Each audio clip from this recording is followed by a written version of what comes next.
ओम नमो भगवते वासुदेवाय। आपका दिन शुभ हो। आज हम आपको सुनाएंगे मत्स्य द्वादशी की संपूर्ण कथा। राजा को मछली पर आई दया।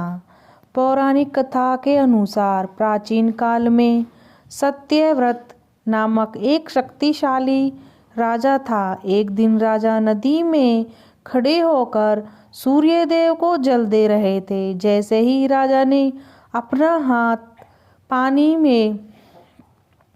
पानी से निकाला तो उनके हाथ में एक छोटी सी मछली आ गई।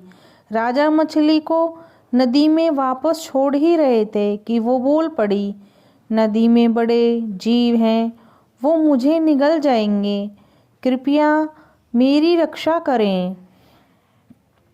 राजा को मछली पर दया आ गई और वो उसे अपने कमंडल में रखकर महल ले गए। अगले दिन राजा मछली को देख चौंक गए। मछली का आकार कमंडल से बड़ा हो गया था। राजा मछली के पास गए तो वो उसे देख बोली कि मैं यहाँ नहीं रह सकती हूँ, मुझे बड़ी जगह चाहिए। राजा ने मछली को एक बड़े पात्र में रखा, लेकिन 2 दिन बाद वो पात्र भी छोटा पड़ गया।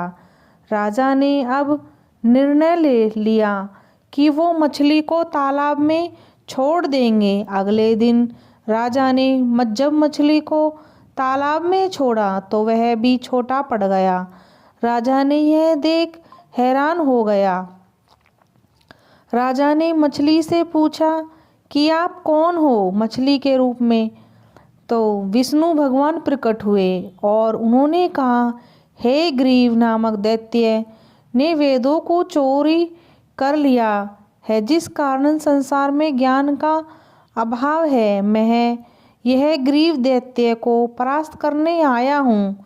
इसी के आगे उन्होंने कहा, आज से 7 दिन बाद पृथ्वी पर प्रलय आ जाएगी। तुम उस दिन एक दिन नाव में सप्त ऋषियों, बीज, अनाज और औषधियों को लेकर तैयार रहना। मैं उस दिन आऊँगा और बताऊँगा कि तुम्हें आगे क्या करना है।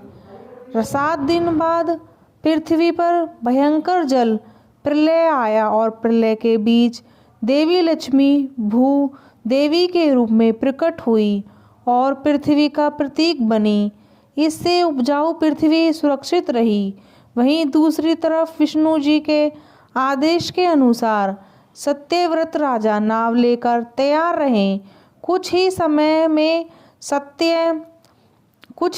में मत्स्य रूप में विष्णु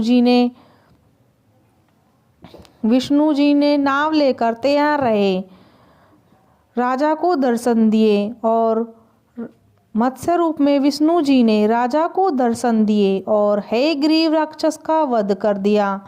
ब्रह्मा जी को वेदों को सौंप दिया। इससे पृथ्वी पर सुरक्षित रही और संसार में ज्ञान का प्रकाश एक बार ही फिर फैल गया। जय शिव शंकर।